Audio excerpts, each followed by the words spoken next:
ओम शांति। पहले मेडिटेशन करेंगे। कंफर्टेबल होकर बैठे।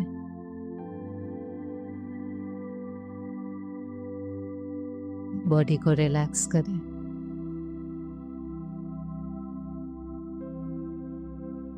कुछ पलों के लिए मन बुद्धि को चारों ओर से समेट लें, लेकिन अलर्ट होकर बैठे।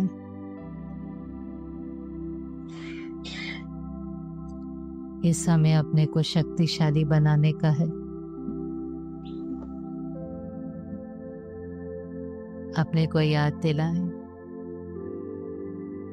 मैं कौन हूं।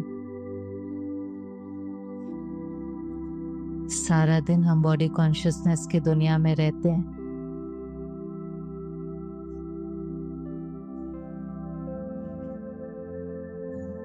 इसलिए कब देह भान आ जाता है पता ही नहीं चलता।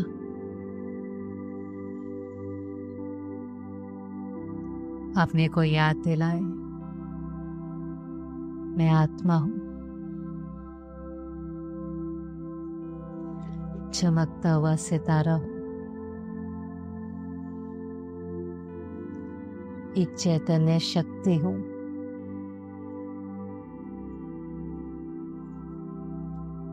मैं लाइट हूं।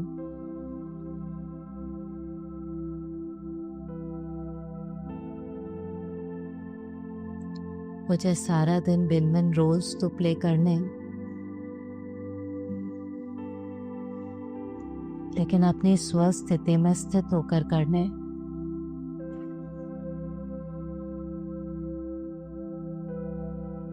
देखिए अपने आप को अलग अलग रोल प्ले करते हुए देखें।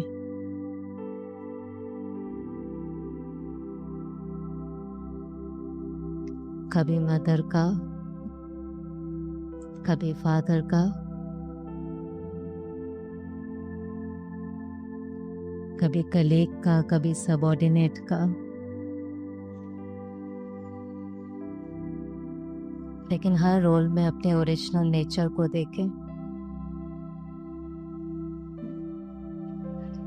अपने को शांति से कार्य करते हुए देखें।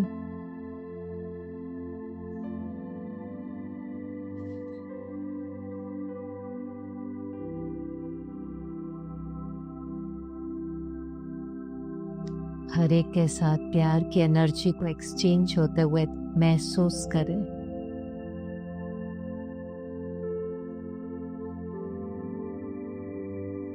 हर कोई अपना रोल प्ले कर रहा है,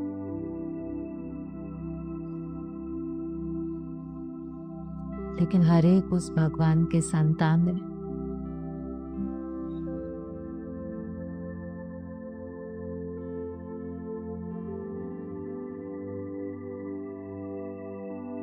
अब कुछ पलों के लिए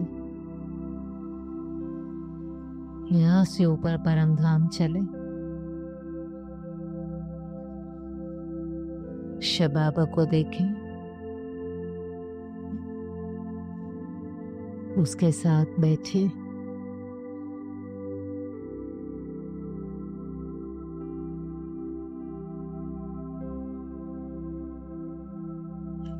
उसके किरणों को अपने ऊपर पड़ते हुए महसूस करें।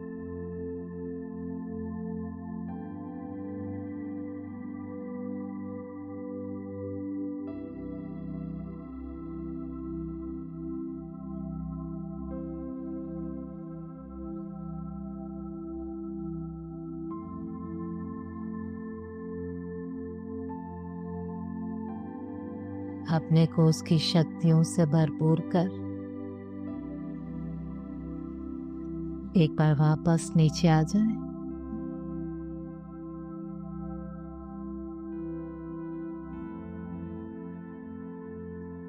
ओम शांति।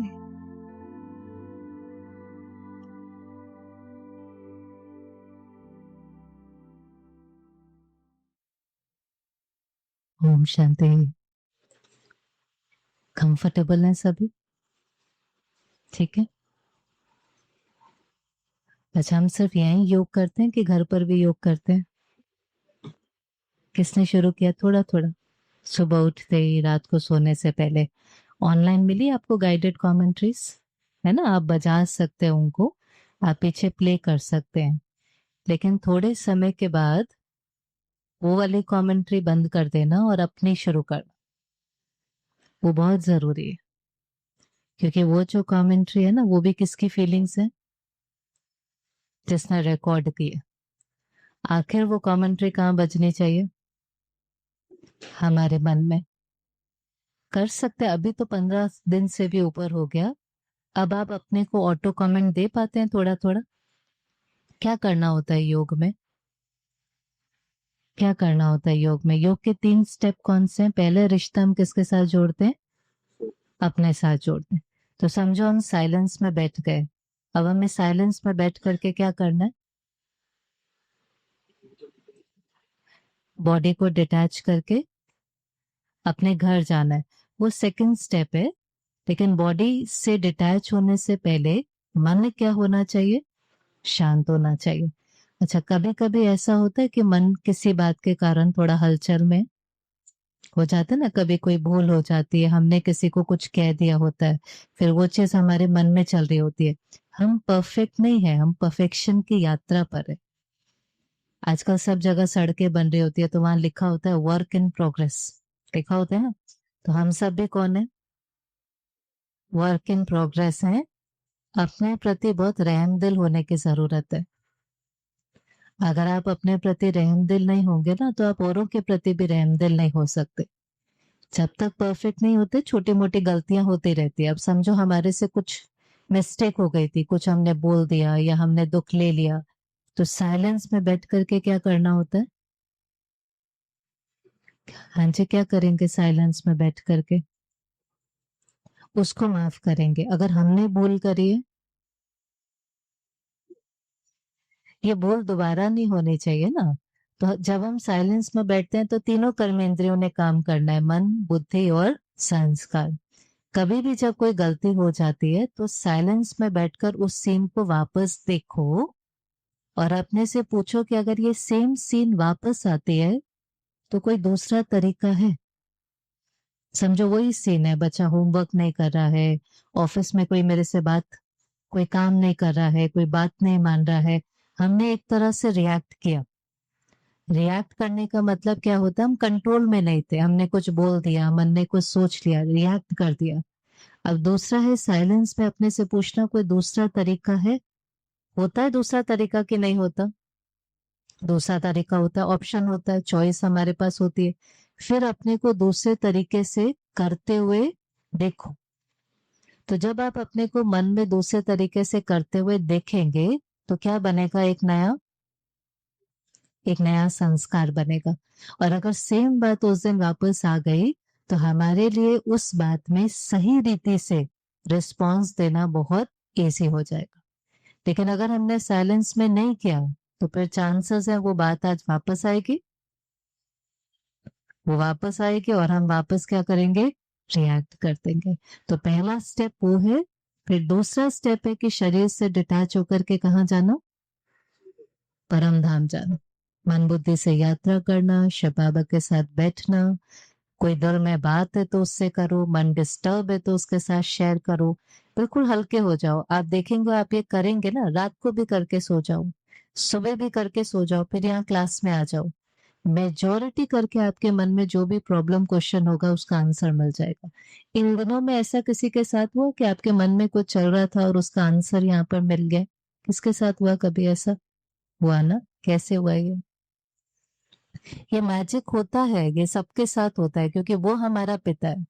आप कुछ भी करके देखो ना, इसको एक्सपेरिमेंट करके देखो। आपके मन में कोई भी बात है, अभी यहाँ तो किसी को नहीं पता आपके मन में क्या बात है, किसको क्या प्रॉब्लम है, क्या डिस्टरबेंस है, किसी को कुछ नहीं पता। लेकिन फिर भी आप उसको बोल करके बिल्कुल डिटैच होकर के यहाँ आकर के बैठ जाओ। आपका मन भी शांत हो जाएगा और मोस्ट केसेस में आपको उसका आंसर मिल जाएगा। धीरे धीरे तभी फेथ बैठता है, और कोई तरीका नहीं है। ये कोई इमेजिनेशन नहीं है, ये टू वे रिश्ता है। लेकिन परमात्मा किसी को तो निमित्त बनाता है ना अपनी बात कहने के लिए, उसको अपनी बात कहने तो कोई ना कोई तो निमित्त बन जाता है। अभी आज की मुरली हम सुने उससे पहले स्वमान और देहाभिमान में क्या अंतर है? रोज रोज हमें प्रैक्टिस करना है। जो सबसे मेन चीज है ना मुरली के, रोज ज्ञान के मुरली में, बच्चे सोल कॉन्शियस बनो, सोल कॉन्शियस बनो। ये हमारी मेन, ये हमारा फाउंडेशन है। क्योंकि जितना सोल कॉन्शियस बनेंगे उतना कौन याद आएगा? जैसे अगर कोई डॉक्टर है तो उसको कौन याद आता है? पेशेंट याद आता है। कोई मदर है तो उसको कौन याद आता है? बच्चा याद आता है। तो जितना हम अपने को आत्मा समझेंगे कौन याद आएगा? परमात्मा याद आएगा। तो सिर्फ ये थ्योरी नहीं है कि मैं आत्मा हूं। एक है शब्द आत्मा और दूसरा है आत्म अभिमानी स्थिति। एक है सोल, दूसरा है सोल कॉन्शियसनेस। एक है बॉडी, दूसरा है बॉडी कॉन्शियसनेस, उसका भान है। दोनों में कुछ फर्क है कि सेम है? अभी आपको बताना, मैंने तो बहुत सुना है इतने दिनों में। अभी थोड़ा थोड़ा आप सुनाएंगे। दोनों में फर्क है कि सेम है? फर्क है। क्या फर्क है? बॉडी कॉन्शियसनेस देख के पता चलता है। ईगो कॉन्शियसनेस कहें या बॉडी कॉन्शियसनेस कहें, एक ही बात है। बॉडी कॉन्शियसनेस कहें या ईगो कॉन्शियसनेस कहें, एक ही बात है। तो ईगो है किसी के अंदर और नहीं है, वो पता चलता है। पता चलता है किस किस चीज की ईगो हो सकती है? किस किस चीज की ईगो हो सकती है? इस क्लास में कोई आंसर रॉन्ग नहीं होता, ये अंदर पक्का कर देना, सब आंसर राइट होते हैं। किस किस चीज की ईगो? हाँ, पावर की हो सकती है, मतलब किसी को अपनी पोजीशन की ईगो हो सकती है। और जो तो क्या क्या अक्वायर किया है? बिल्कुल राइट आंसर है, पर क्या क्या अक्वायर किया है? बॉडी हो सकती है कि नहीं? शरीर के भी हो सकती है। शरीर में मेल फीमेल के भी हो सकती है ना? उसकी भी ईगो हो सकती है कि फीमेल के भी हो सकते हैं, मेल के भी हो सकते हैं। फिर शरीर में और किस चीज की हो सकती है? अभी नेक्स्ट पर बाद में जाएंगे। शरीर के अंदर ही किस किस चीज की कॉन्शियसनेस हो सकती है? जेंडर की हो सकती है और लुक्स की हो सकती है। लुक्स में किसी को लगता है मैं बहुत सुंदर हूँ, ये बदसूरत है, काला गोरा, उसकी हो सकती है। और हाँ जी, बुद्धि की हो सकती है, मैं बहुत इंटेलिजेंट हूँ, मैं बहुत, उसका भी एक कॉम्प्लेक्स होता है ना, ये सुपियोरिटी कॉम्प्लेक्स होता है, उसका भान होता है। अच्छा, और सिर्फ बॉडी? मैंने अभी तो आपने बाहर का कुछ अक्वायर नहीं किया है। अक्वायर करने से पहले ही जो लेबल मिल जाते हैं शरीर को, और कौन सा लेबल मिला हुआ है जेंडर के अलावा? सिम भाई, ये पंखा फास्ट करें। और कौन सा मिला हुआ है? किसका हमें आ जाता है भान? एजुकेशन ये नहीं, वो बाद का है। बॉडी में ही और कौन सा लेबल है? संस्कार नहीं, बॉडी। सिर्फ शरीर के साथ कौन से लेबल जुड़े हुए हैं? बहुत इजी है, बहुत बहुत इजी है। हाँ जी, नाम। नाम का भी कईयों को बहुत होता है, अभिमान होता है कि नहीं? नाम हो गया, जेंडर हो गया, और हाँ जी, शहर का। लेकिन शरीर में हो, शरीर को और क्या मिला हुआ है? कास्ट, रिलीजन है कि नहीं है? जाति हमारे, तो कितना कुछ जाति के नाम पर, धर्म के नाम पर।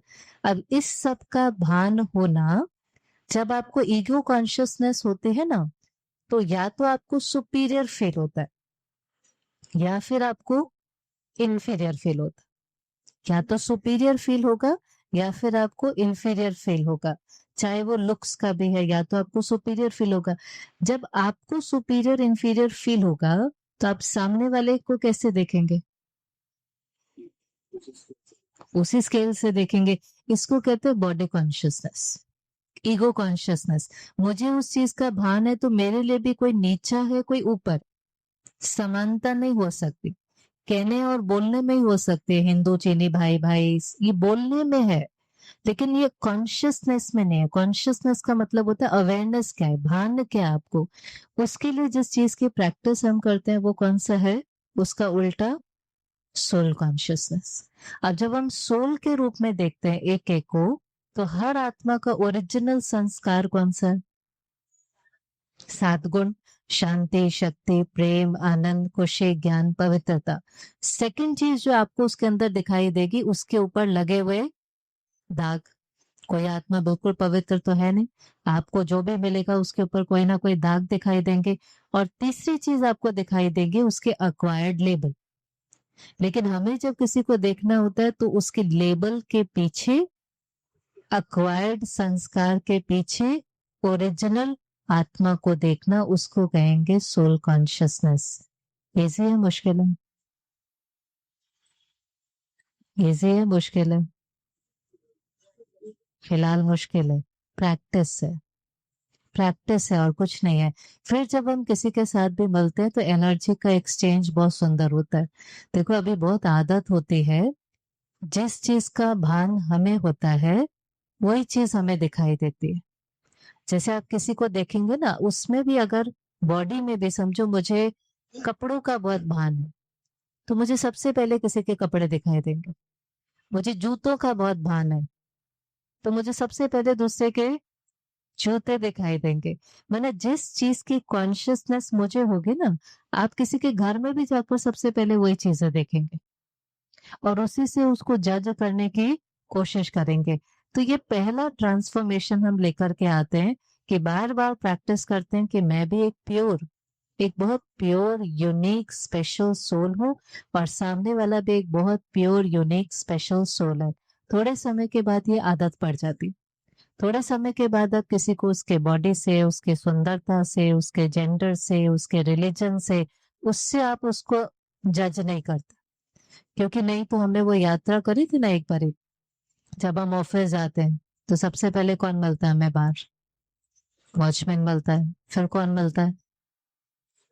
स्टाफ मिलता है। फिर आगे जाते हैं कौन मिलता है? कभी बॉस मिलता है, कभी हमारे जो जो सबॉर्डिनेट एक लेवल के हो गए और जो हमारे कलीग्स हैं, दोनों में भी तो फर्क होता है ना। एक है सबॉर्डिनेट है, दूसरे हैं हमारे कलीग हैं, तीसरा है हमारा बॉस है। लेकिन हर एक के साथ हमारे व्यवहार में थोड़ा सा फर्क पड़ जाता है। ये फर्क क्यों पड़ता है? क्योंकि हम किससे व्यवहार कर रहे होते हैं। हम पोजीशन से व्यवहार कर रहे होते हैं कि आत्मा के साथ कर रहे होते हैं। और पोजीशन के साथ करते करते हमें ये भी नहीं याद रहता कि मेरी ओरिजिनल नेचर इनमें से कौन सी कौन सी होती है हमारी ओरिजिनल नेचर। एक्चुअली शांति है, एक्चुअली प्रेम भाव है, लेकिन पता ही नहीं चलता। फिर कोई हमारे से इंफीरियर होगा तो थोड़ा सा उसको डांट भी देते हैं, कोई हमारे से सुपीरियर होगा तो डांट तो नहीं सकते, तो वहां पर ज्यादा फ्लैटर करने की कोशिश करते हैं। समानता, सामने कोई भी है, हमें उसके उसके लेबल से और उसकी पोजीशन से व्यवहार नहीं करना। किसके साथ हमारा व्यवहार होना चाहिए? आत्मा के साथ होना चाहिए। तो ही आपको भी जीवन जीने में मजा आएगा। नहीं तो पोजीशन के साथ करते करते हम अपने को भी लूज करने लगते हैं ना, हमें यही नहीं पता चलता हमारी आइडेंटिटी क्या है, हमारी ओरिजिनल नेचर क्या है, उसकी ओरिजिनल नेचर क्या है। ऑथेंटिसिटी जो जीवन की है वो खत्म होने लग जाती है। तो जो रोज की मुरली में एक जो रेगुलर थ्रेड रहता है ना कि अपने को क्या समझो, आत्मा। आज हम थोड़ी सी मुरली सुने। आज की जो मुरली है वो क्रोध के ऊपर है। आपको तो नहीं आता ना? आता है किसी को गुस्सा? नहीं आता। किसको नहीं आता? बिल्कुल भी। किसको आता है?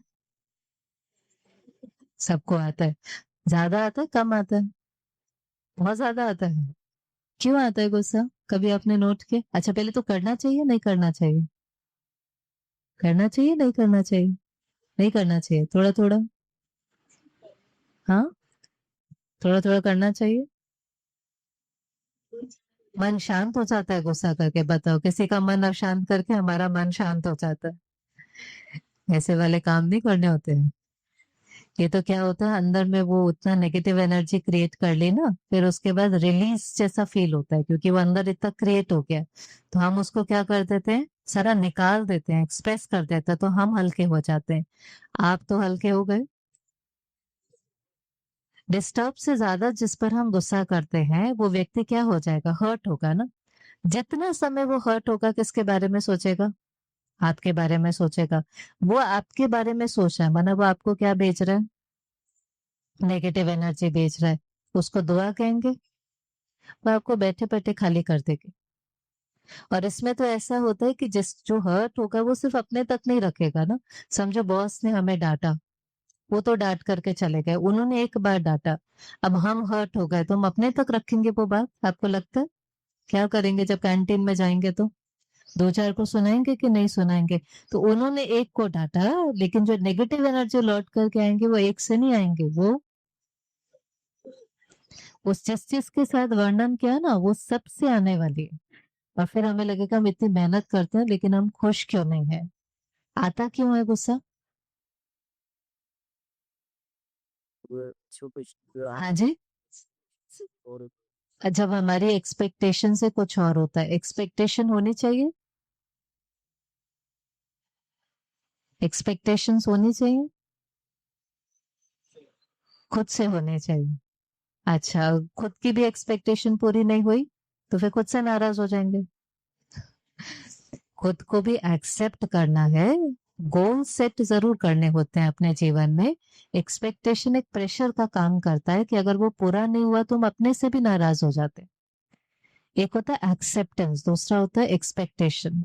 अपने प्रति शॉर्ट टर्म गोल ज़रूर बनाने होते हैं, उसको प्राप्त करने का फुल ट्राई भी करना होता है।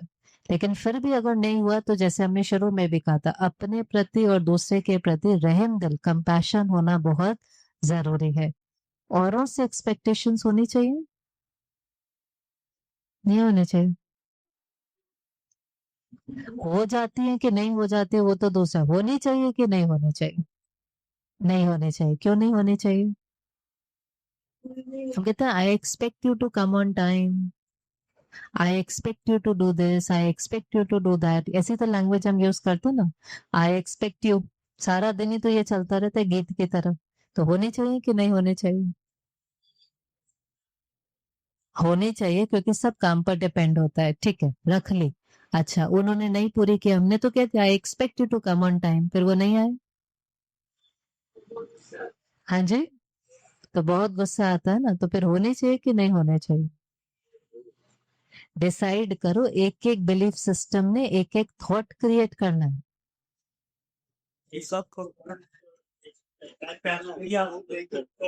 हाँ जी, उसको कोई प्रॉब्लम होगी इसलिए नहीं आया होगा, अच्छा ठीक है। पर एक्सपेक्टेशन होनी चाहिए कि नहीं? आपने अगर जैसे उन्होंने कहा ना एक्सपेक्टेशन होनी चाहिए, फिर डिस्टर्ब नहीं होना चाहिए, अगर ये कर सकते हो तो आप एक अलग लेवल पर पहुंच गए हैं। इससे अच्छा है अपने एक्सपेक्टेशंस, क्योंकि क्या होता है हर आत्मा अलग अलग है। एक्सपेक्टेशन न होने का मतलब क्या होता है, ऐसा नहीं हम किसी को कहते नहीं हो कि आप टाइम पर आओ, हम कहते हैं। लेकिन एक्सपेक्टेशन का मतलब होता है कि अगर उसने ऐसा नहीं किया तो उसका इम्पैक्ट किस पर पड़ेगा। एक्सपेक्टेशन मेरी मन की स्थिति से जुड़ जाती, आपको ऐसा करना चाहिए, आपको ऐसा करना चाहिए, आपको ऐसा करना चाहिए, जब वो नहीं कर पाते और मेरा मन हलचल में आता है, मतलब मेरा मन उनसे जुड़ा हुआ है। और आप धीरे धीरे जीवन में अनुभव करेंगे, आप सही बात भी कह रहे हैं, बहुत बार भी कह चुके हैं, ऐसा नहीं है, बात आपकी बिल्कुल सही है और बहुत बार भी आपने कही है, तो भी आपने देखा सामने वाला नहीं कर पाता। देखा है, आपका अनुभव है कि नहीं है? बिल्कुल एक्यूरेट, उस बात में कुछ गलत नहीं है। आप एक कंपनी चला रहे हैं, आप एक सेंटर चला रहे हैं, एक जेन्युइन सी बात है, आप सबको कहते हैं, बार बार भी कहते हैं, तो भी उनसे वो चीज होते नहीं। वो तो भी उनका हो सकता है कि वो उनका कोई पुराना संस्कार है, वो भी कोशिश करते हैं तो भी वो नहीं कर पाते। लेकिन मैंने अगर अपनी मन की स्थिति उस चीज से जोड़ लिया तो हम बार बार क्या होते रहेंगे। इसलिए मन की स्थिति अलग होनी चाहिए, लोगों के संस्कार अलग हैं, हर व्यक्ति मेरे अनुसार होगा, ये नहीं हो सकता।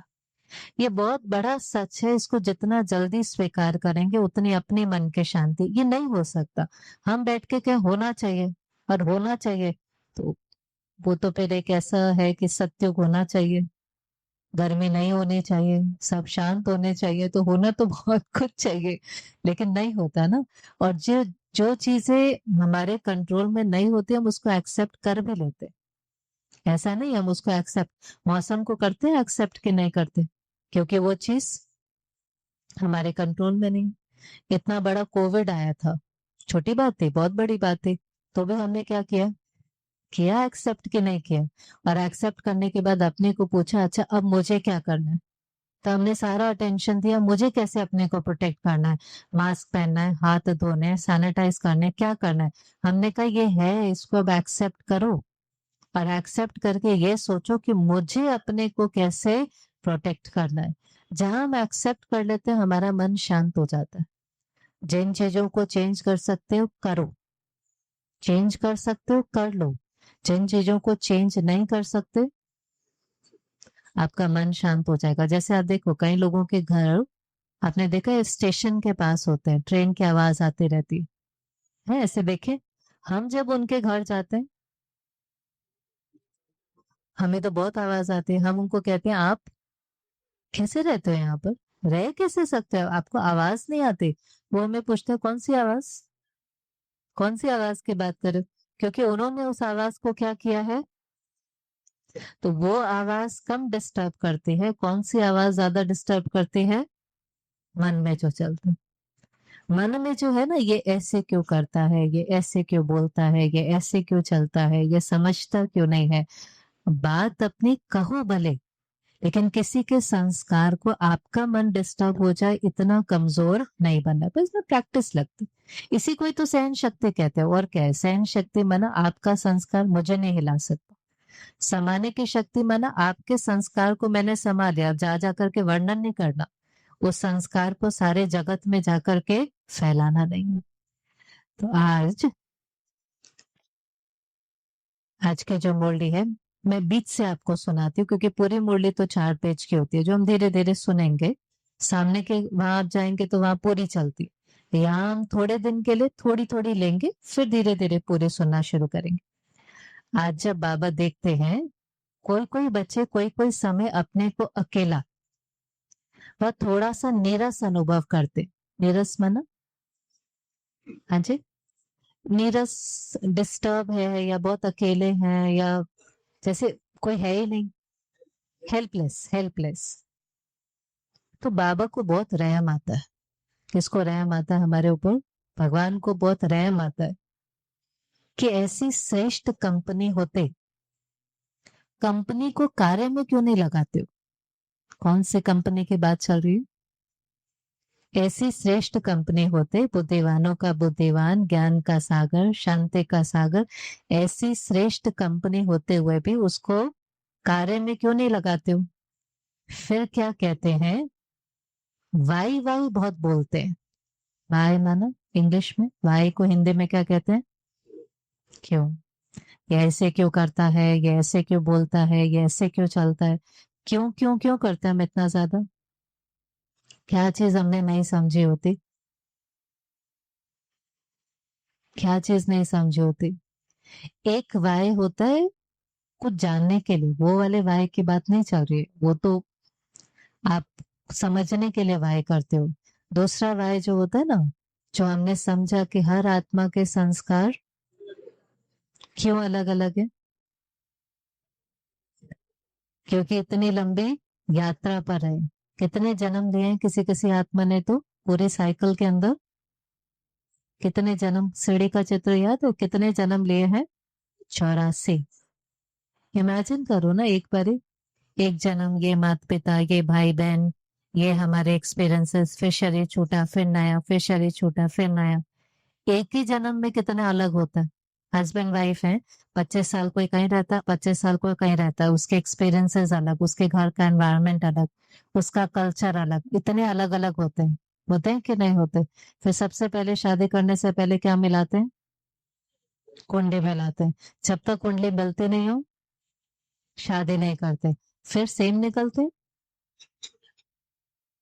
सेम निकलते कि अलग अलग निकलते हैं, वो अलग अलग ही निकलने हैं, क्योंकि वो आत्मा की बात है, आत्मा के संस्कार अलग अलग होना है।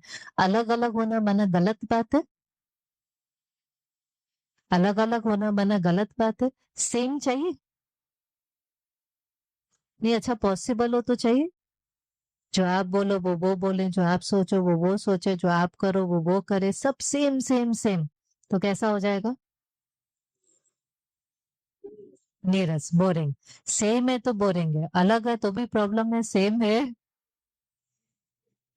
एक्चुअली हमें सेम चाहिए नहीं है, वो यूनिक, हर आत्मा है ही यूनिक, पर हम सारा दिन देख करके क्या करते रहते हैं, वाय वाय। ये लाइन लिखो, परमात्मा कहता है जो प्रश्न चित्त है ना, वो कभी भी प्रसन्न चित्त नहीं हो सकता। जो प्रश्न चित्त है वो कभी भी प्रसन्न चित्त नहीं हो सकता। प्रसन्न, प्रसन्न माना हैप्पी। प्रश्न चित्त, चित्त किसको कहते हैं? मन को। चित्त होता है सबकॉन्शियस माइंड, मन होता है कॉन्शियस माइंड। एक होता है कॉन्शियस माइंड जो टॉप लेयर है, दूसरा होता है सबकॉन्शियस माइंड, चित्त उसको कहते हैं। चित्त के अंदर जाकर के सब कुछ स्टोर हो जाता है। तो जो प्रश्न चित्त है वो कभी भी क्या नहीं हो सकता, प्रसन्न चित्त नहीं। सेकंड लाइन जो आज परमात्मा ने कहा, जो वाय वाय बहुत करता है वो फ्लाई नहीं कर सकता। फ्लाई किसकी बात है ये? स्थिति की। ऐसे कोई उड़ने की बात नहीं है, लेकिन फ्लाई करना माना आपकी स्थिति उड़ती कला की है। बाप दादा ने कहा वाय नहीं करो। जब ये शब्द आता है, वाय नेगेटिव है और पॉजिटिव है फ्लाई करना, तो वाय वाय कभी नहीं करना, फ्लाई याद रखो। बाबा, बाप को साथ साथी बनाए फ्लाई करो तो बहुत मजा आएगा। वह कंपनी और कंपेनियन दोनों रूप से सारा दिन कार्य में लाओ। ऐसा कंपेनियन फिर कब मिलेगा? देखो, आत्मा परमात्मा का मिलन भी ना सारे कल्प में नहीं होता। सतयुग और त्रेता में तो हम भगवान को याद भी नहीं करते। क्यों? हम खुद परमात्मा नहीं है, लेकिन हम खुद क्या है? परमात्मा कोई डिग्री नहीं है जो बनना है। परमात्मा कितने हैं, लेकिन हम उस समय बाप समान है। हाँ बिल्कुल, इट्स ऑलमोस्ट लाइक गॉड, लेकिन परमात्मा नहीं है। जैसे कहते हैं ना, ये बच्चा बिल्कुल अपने बाप की तरह दिखता है, लेकिन हमें उस समय जो टाइटल मिलता है वो क्या है? देवात। इसीलिए 33 करोड़ देवी देवताओं का यादगार है। देव आत्माएं कैसे हैं? प्योर। प्योर आत्माओं से कोई विकर्म होता ही नहीं है। विकर्म होता नहीं है तो दुख होता नहीं है, इसलिए भगवान को याद करने की बातें भी। द्वापर और कलयुग में भी हमने भगवान को बहुत ढूंढा, धर्म पिताओं ने आकर उसके तरफ बहुत इशारा किया, लेकिन ये संगम युग का समय होता है जब हम उसके साथ रहते हैं, उसके कंपनी में रहते हैं। तो बाबा ने कहा देखो, ऐसा कंपेनियन फिर दोबारा मिलेगा नहीं। बाबा इतने तक कहते हैं, अगर आप दिमाग से व शरीर से दोनों प्रकार से थक भी जाओ तो कंपेनियन आपकी दोनों प्रकार से मालिश करने के लिए भी तैयार है, मनोरंजन कराने के लिए भी एवर रेडी है। फिर हद के मनोरंजन की आवश्यकता भी नहीं पड़ेगी, केवल यूज करना आना चाहिए। भगवान को साथी बनाकर उसको यूज करना आना चाहिए। आपकी बुद्धि बहुत थक जाती है, कई बार नई डिसीजन लिया जा रहा, बुद्धि थक गई है, एक सेकंड उसको याद करो, वो कौन है, सोच के तो देखो वो कौन है। उसको हम क्या कहते हैं? बुद्धिवानों का बुद्धिवान कहते हैं इसको सत बुद्धि दो और वो हमारा हो जाए। एक्चुअली कई बार हमें मिल जाता है, हमें उसको यूज करना नहीं आता है। बाबा कई बार कहता है उसकी सारी शक्तियां, उसका सारा ज्ञान, आप उसके अधिकारी हो, यूज करके देखो। एक सेकंड उसको बुलाओ तो आपकी बुद्धि को टच होगा, राइट क्या है, रॉन्ग क्या है। ऐसे यूज करना आता है, वह समझते हैं वो तो बहुत बड़े ते बड़ा बाबा है, टीचर है, सदगुरु है, लेकिन आपके तो सर्व संबंध उसके साथ है ना। सर्व संबंध माना माता भी है, पिता भी है, गुरु शिक्षक भी है, जोड़े हैं सर्व संबंध के नहीं। एक बात बाप दादा ने मेजोरिटी में देखी, माइनॉरिटी नहीं, मेजोरिटी। क्या देखा?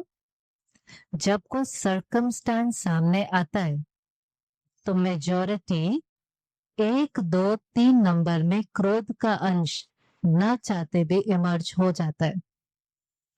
कोई में महान क्रोध का रूप है, कोई में जोश का रूप है, और कोई में तीसरा नंबर चिड़चिड़ेपन का रूप है। तो क्रोध के भी 3 कैटेगरी है। पहला रूप कौन सा है? बहुत महान रूप, बैलेंस वाला जो होता है। दूसरा रूप कौन सा है? जोश का, जोश आ जाता है, अग्रेसिव हो जाते हैं ना, कई लोग बहुत अग्रेसिव हो जाते हैं। और तीसरा रूप कौन सा है? चिड़चिड़ापन। शुरुआत हमेशा कहाँ से होती है? तो सबसे पहले क्या आना शुरू होता है अंदर में? इरिटेशन। फिर वो इरिटेशन किस में बदल जाती है? अग्रेशन में। और फिर वो अग्रेशन किस में बदल जाता है? रेज में। फिर चाहे तो वो कर्मेंद्रियों का कंट्रोल भी खत्म हो जाए। कभी आपने नोट किया था कि गुस्सा भी इतने 3 प्रकार का होता है? गुस्सा है वही नहीं, लेकिन चिड़चिड़ापन, फिर उसके बाद अग्रेशन, फिर उसके बाद उसका महान रूप भी हो जाता है। चिड़चिड़ापन समझते हो ना? वह भी क्रोध का अंश है, हल्का है। तीसरा नंबर है ना, तो हल्का है। पहला जोर से, दूसरा उससे थोड़ा, तीसरा उससे थोड़ा। फिर भाषा तो आजकल सबकी रॉयल हो गई है। तो रॉयल रूप से क्या कहते हैं? पापा बात ही ऐसी थी। हम गुस्सा करके क्या कहते हैं? ये तो ना कहते मैंने गुस्सा किया। हम उसको जस्टिफाई करने के लिए क्या कहते हैं? बात ही ऐसी थी। यहाँ तक भी कह देते हैं भगवान आप नीचे आते ना, हमें क्या, आपको भी गुस्सा आ जाता। फिर रॉयल रूप से कहते हैं बाबा बात ही ऐसी थी, इसलिए जोश तो आएगा ही। कम से कम ये शिफ्ट लाना शुरू करें कि अगर आ भी जाए ना, तो पहली चीज क्या करनी होती है? उस चीज की रिस्पॉन्सिबिलिटी उठानी होती है। किया वो बड़ी बात नहीं है, जो रिस्पॉन्सिबिलिटी हम शिफ्ट कर देते हैं ना, हम कहते हैं बात ही ऐसे थी, तो हमने सारा का सारा ब्लेम किसके ऊपर डाल दिया? बात के ऊपर। अब आप बताओ, अगर बात रिस्पॉन्सिबल है तो उसी बात में सबको आना चाहिए कि नहीं आना चाहिए? अगर रिस्पॉन्सिबिलिटी बात की है, कौन सी बात में गुस्सा आता है? कोई भी एक बात सुना जिस बात के कारण आपको गुस्सा आता है? कौन सी बात है? हाँ जी। जब सामने वाला हमारी बात नहीं सुनता, क्या बात नहीं सुनता? स्पेसिफिक हो जाए। क्योंकि ये बहुत एक अंदर में डीप बिलीफ हो गया, इनके वजह से, इनके वजह से गुस्सा क्यों आता है, इसके वजह से। लेकिन अगर वो कारण है, सामने वाला कारण है, तो एक कारण में सबको गुस्सा आना चाहिए कि नहीं आना चाहिए? पर ऐसा कभी भी नहीं होता। एक ही बात में आप देखेंगे, कोई बिल्कुल शांत होगा, कोई बहुत क्रोध करेगा। लेकिन अगर बात रिस्पॉन्सिबल है तो सबको आना चाहिए कि नहीं आना चाहिए? आज आप देखिए, कभी कभी एयरपोर्ट पर आप देखें या कहीं फ्लाइट लेट हो जाती है, फिर लेट होती चली जाती है, कहीं का आपने देखा कितना गुस्सा आता है? और कहीं देखे कितने। एक बार मैंने एक प्रोग्राम किया था किसी के साथ, वो बहन सुनाते, कहती जब भी ये लेट होती है ना, मुझे तो बहुत गुस्सा आता है। और मुझे ज्यादा गुस्सा इस बात पर आता है कि कई लोग गुस्सा क्यों नहीं कर रहे।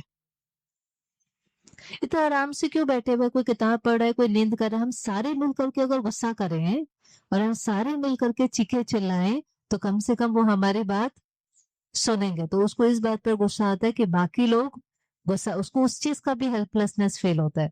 पर आपने देखा कि कई लोग बहुत आराम से बैठे होते हैं और कई लोग खूब गुस्सा भी करेंगे, चीखे चिल्लाएंगे भी। वो सामने वाले ना बहुत ट्रेंड होते हैं। ऐसे नहीं आप कितना भी हल्ला मचा लो वहां पर, वो क्या बोलते हैं वहां से, कितनी स्टेबिलिटी से वो क्या कहेंगे, I am sorry sir, I am sorry ma'am, ये प्रॉब्लम है, उधर की प्रॉब्लम है, फलाना प्रॉब्लम है। आप करते जाओ जितना गुस्सा करना है, लेकिन उन्होंने सर्विस इंडस्ट्री को ट्रेनिंग मिली होती है कि आपको कुछ भी गलत नहीं बोलना है। वो जो बोल रहे हैं उनको बोलने दो, आपको प्यार से उनको ग्रेसफुली आंसर देना है। हुआ क्या? फायदा क्या होता है उससे? अपनी बात कहनी है तो कैसे कहनी चाहिए? बात कहने में हर्जा नहीं है, लेकिन बात कैसे कहनी चाहिए? बात हमेशा सभ्यता से कहनी चाहिए। ये भी एक ईगो के निशाने होते हैं, जिद करना, सिद्ध करना, चीखना, चिल्लाना। किसके संस्कारों का प्रदर्शन हो रहा होता है उस समय पर? और अगर फिर आपने कुछ कर भी लिया, मन की स्थिति कैसे हो जाती है? जब तक हम कहीं पर पहुंचते हैं, पहुंच तो जाते हैं वहां पर, लेकिन जब तक वहां पहुंचते हैं मन पूरा डिप्लीट हो जाता है। जो कार्य करना है वो कार्य करने की भी शक्ति नहीं रहती। और उससे भी ज्यादा, एक तरफ कह रहे हैं शांति चाहिए, शांति चाहिए, शांति चाहिए, और दूसरी तरफ दोनों एनर्जी एक साथ नहीं रह सकती, या तो गुस्सा होगा या शांति होगी, दोनों नहीं हो सकती। इसको रियलाइज करें, एक ही समय पर दोनों नहीं हो सकती, या तो नेगेटिव होगी या पॉजिटिव होगी, चूज करना पड़ेगा। जैसे कई बार हम कहते थे ना, हमें उनकी चिंता इसलिए होती है क्योंकि हम उनसे बहुत प्यार करते हैं। दोनों नहीं हो सकती। जिस समय आप चिंता कर रहे हो, भले आप उनसे प्यार कर रहे हो, तो भी आप उनको एनर्जी कौन सी भेजते हो? नेगेटिव। दो नहीं रह सकती। जो आप क्रिएट करेंगे वही आप रेडिएट करेंगे। तो अगर आप गुस्सा करें तो उस समय आपको अपनी मन की शांति के साथ कॉम्प्रोमाइज करना ही पड़ेगा। गुस्से से काम हो जाता है ना, कभी कभी डर पैदा करके, कंट्रोल करके हम काम कर लेते हैं। आज हम संसार में देखे बहुत काम कर लिया हमने, बहुत काम कर लिया है, बहुत अचीव कर लिया है, सब कुछ बना लिया है। अगर किसी एरिया में हम फेल हो गए हैं तो वो है हमारे रिश्ते। है ऐसा कि नहीं है? क्योंकि वो नेगेटिव एनर्जी जाते जाते रिश्ते खराब हो जाते हैं, काम हो जाता है, रिश्ते खराब हो जाते हैं। और एक्चुअली इंसान को रहने के लिए क्या चाहिए? वो एक एनर्जी का एक्सचेंज। काम से क्या आता है? वर्क से क्या आता है? जब हम काम करते हैं तो काम हमें क्या देता है रिटर्न में? वेल्थ। और धन क्या लेकर के आती है? Comfortable life. हैप्पी लाइफ में कंफर्टेबल लाइफ। कंफर्टेबल लाइफ बहुत जरूरी है, लेकिन कंफर्टेबल लाइफ और हैप्पी लाइफ में बहुत फर्क है। खुशी मन की स्थिति है, और कंफर्ट किसको जरूरी है? शरीर को जरूरी है। तो परमात्मा ने कहा तीसरा नंबर हल्का है, पहला जोर से है, दूसरा उससे थोड़ा है। लेकिन फिर भाषा तो आजकल सबकी रॉयल हो गई है। तो रॉयल रूप में क्या कहते हैं? बात ही ऐसे है ना, जोश तो आएगा ही। तो आज बाबा सभी से ये गिफ्ट लेना चाहते हैं कि क्रोध छोड़ो, लेकिन क्रोध का अंश मात्र भी नहीं रहे। क्रोध में आकर के डिससर्विस करते हो। हमने कल परसों सेवा डिस्कस करी थी, है ना? तो हमने कहा था केवल खुश रहना भी सेवा। अगर आप सिर्फ खुश रहते हैं तो वो भी सेवा है, और अगर आप क्रोध करते हैं तो वो भी डिससर्विस है। माना क्रोध वैसे भी अब नहीं कर सकते आप। अब आपने गुस्सा किया ना, तो उन्होंने पहले लाइन क्या बोलनी है आपको? रोज सुबह सुबह ओम शांति में जाकर करते क्या हो? बंद करो जाना। सुना ना, बोला किसी ने? वहां जाने की क्या जरूरत है? रोज रोज ओम शांति करते हो और सारा दिन। अब नहीं कर सकते, अब आपके ऊपर जिम्मेवारी आ गई है। तो अगर अब करें तो सिर्फ आपका नाम नहीं खराब होगा, साथ साथ किसका काम खराब होगा? कहते वहां पर यही सिखाते हैं क्या आपको? सिखाया नहीं वहां पर 15 दिन में कुछ यही करना सिखाया? फिर धीरे धीरे जब शांत होने लगेंगे ना, थोड़े समय के बाद पता क्या होता है हमारे साथ? ये आते आते लोगों में चेंज आने लगता है। फिर घर वाले कहना शुरू कर देते हैं, आज जा नहीं रहे आप, जाओ जरा थोड़ा वहां होकर के आओ, आप 1 घंटा वहां होकर के आते हो। क्योंकि हम बदलने लगते हैं तो फायदा किसका होने लगता है? तो दोनों तरह से होता है। इसलिए बाबा ने कहा फिर आप गुस्सा करेंगे ना तो फिर डिससर्विस होती है। क्योंकि क्रोध दो के बीच में होता है। अपने तक नुकसान होता तो ठीक है ना, लेकिन क्रोध क्या होता है? हमेशा दो के बीच में होता है, अकेला नहीं होता। दो के बीच में होता है तो दिखाई देता है। चाहे मनसा में भी किसके प्रति घृणा भाव का अंश पे होता है। घृणा माना नफरत। कहां पर है? सिर्फ लाइन सुनो धीरे धीरे। मनसा में भी अगर किसी के प्रति घृणा भाव है, मनसा माना मन के अंदर होता है, कभी कभी बाहर नहीं बोला लेकिन अंदर किसी के प्रति थोड़ी सी नफरत है, तो भी मन में उस आत्मा के प्रति जोश जरूर आता है। तो बाबा ये डिससर्विस का कारण अच्छा नहीं लगता। तो क्रोध का भाव अंश मात्र भी न हो। जैसे ब्रह्मचर्य के ऊपर अटेंशन देते, ऐसे ही काम महाशत्रु क्रोध महाशत्रु गाया हुआ है।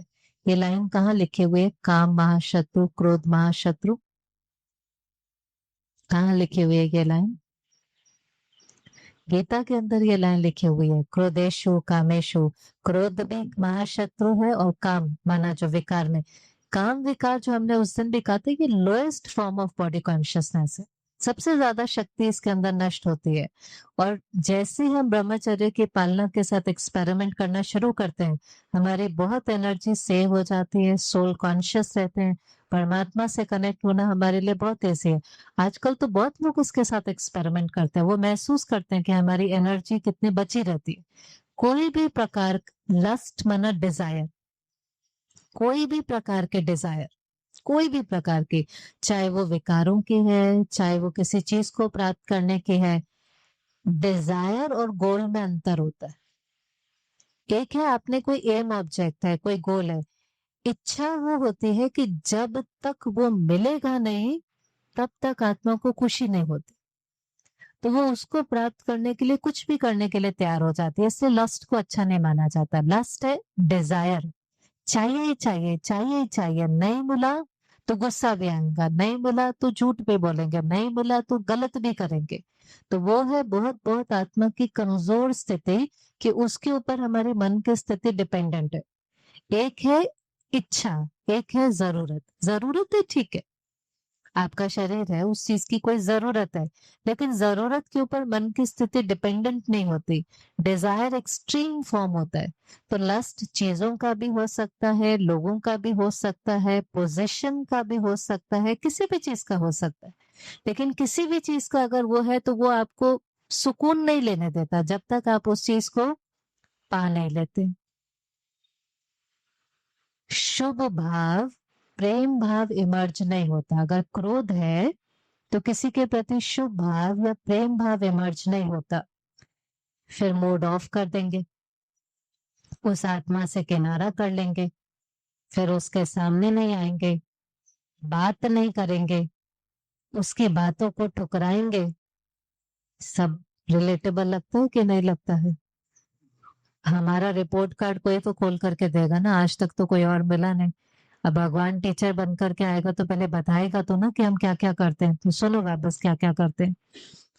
उस आत्मा से नहीं, मूड ऑफ कर लेंगे, उस आत्मा से किनारा कर देंगे, सामने नहीं आएंगे, बात नहीं करेंगे, उसकी बातों को ठुकराएंगे, उसको आगे बढ़ने नहीं देंगे। आपके मन में अगर किसी के प्रति घृणा का भाव है, उसको आगे बढ़ने नहीं देंगे। ये सब मालूम तो बाहर वालों को भी पड़ता है। आपके अंदर क्रोध है या आपकी किसी से घृणा है, ये बाहर वालों को भी मालूम पड़ता है।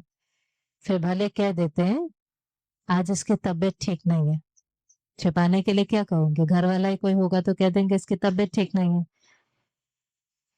तो क्या गिफ्ट देंगे? क्रोध छोड़ने की गिफ्ट देंगे? बताओ भाई, देंगे भगवान को ये गिफ्ट? शिवरात्रि पर ना हम एक फूल चढ़ाते हैं। कौन सा होता है वो? कौन सा फूल चढ़ाते हैं शिवरात्रि के दिन? खास शिव के ऊपर वो फूल चढ़ाते हैं, धतूरा। कैसा होता है वो? कांटों वाला होता है और जहरीला होता है। भगवान कहता है ये क्रोध भी ऐसा ही है, ये चढ़ा दो। वो चढ़ाना बहुत इजी होता है, अक्का फूल और धतूरा चढ़ाना इजी है, लेकिन कौन सी गिफ्ट चाहिए उसको? क्रोध की गिफ्ट दे दो। कितना समय चाहिए? 6 मास चाहिए? चलो इतनी भी परमिशन लगी छोड़ने के लिए, 6 मास चाहिए? कितना चाहिए? छोड़ेंगे या छोड़ने का लक्ष्य ही नहीं है।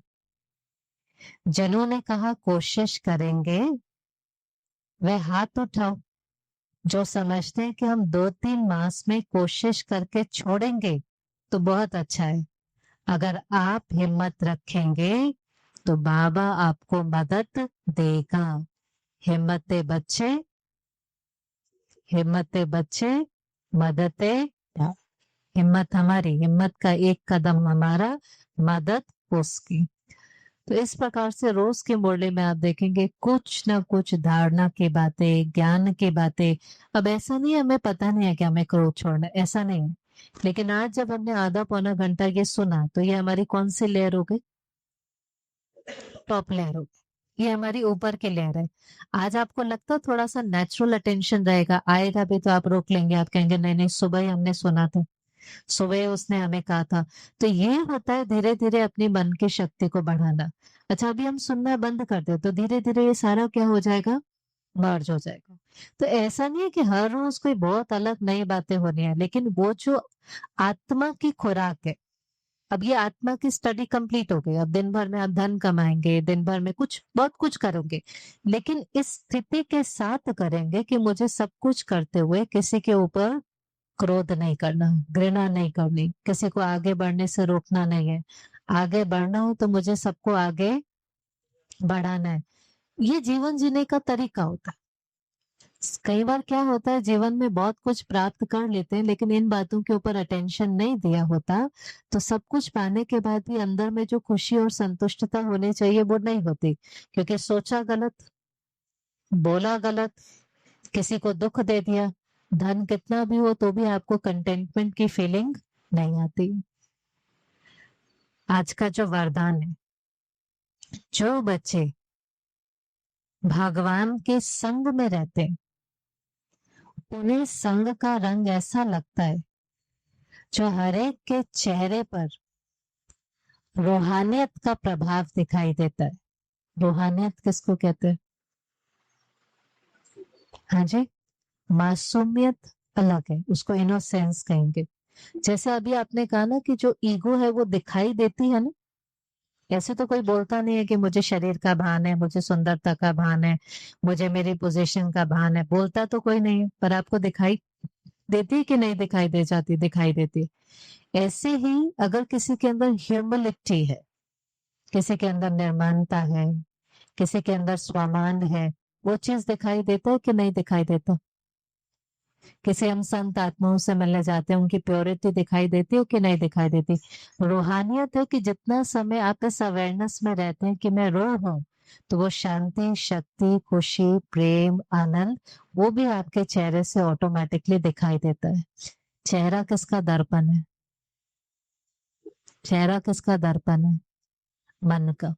आपके मन में जो चलता है वो आपकी आंखों से, वो आपके चेहरे से दिखाई देने लगता है।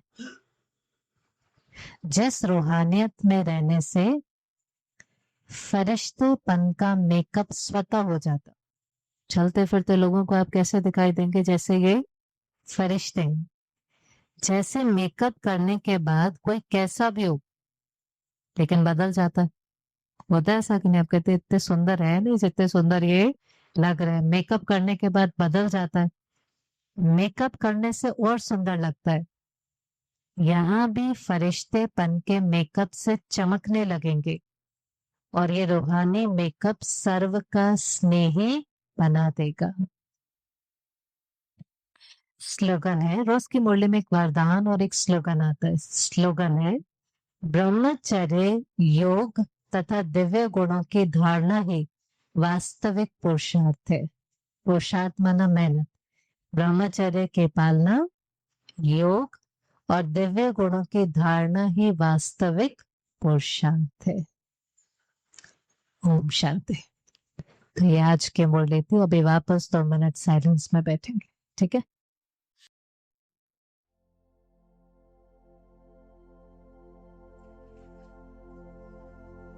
कुछ पलों के लिए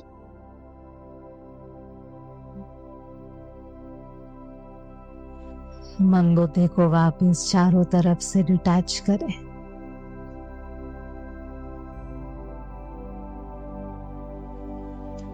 अपने आज के दिन को देखें।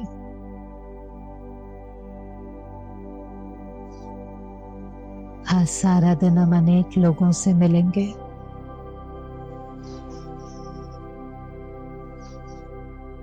लेकिन सुबह ही इस संकल्प को पक्का कर ले कि चाहे कुछ भी हो जाए, आज क्रोध नहीं करना है। चाहे कोई भी सर्कमस्टेंस हो,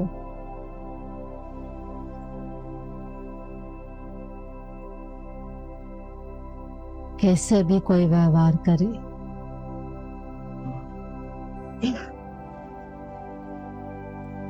उसका प्रभाव मेरे ऊपर ना पड़े।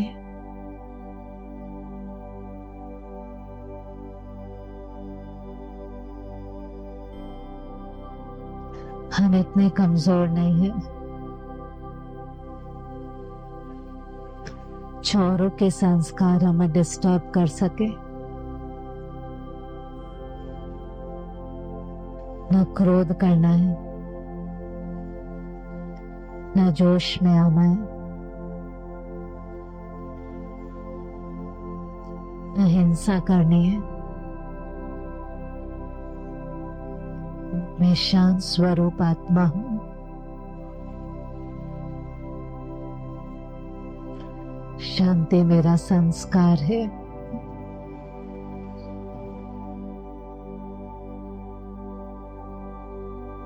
काम करना भी है, काम कराना भी है,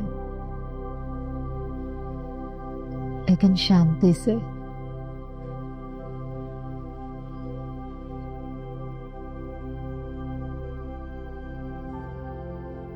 अपने घर के आत्माओं को देखें, जो लोग हमारे आसपास होते हैं, उन सबको प्यार और शांति चाहिए।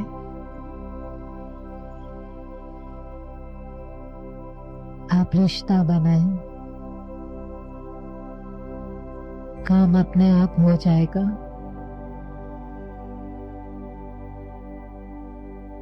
कोई ऐसा बोल मुख से न निकले जो अनेकों की बद्दुआएं मुझे मिले।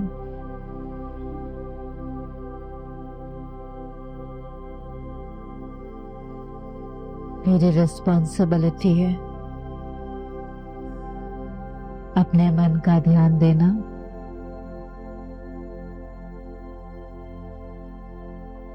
और सबको खुशी देना।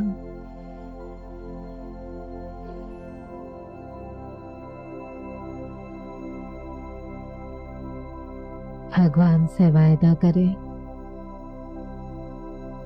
कि हम कोशिश करेंगे उस कंपेनियन के साथ इस विकार पर जीत पाएंगे और हम अकेले नहीं हैं। हिम्मत का एक कदम हमारा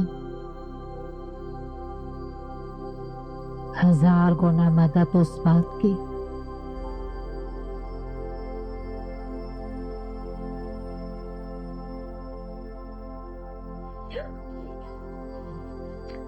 ओम शांति।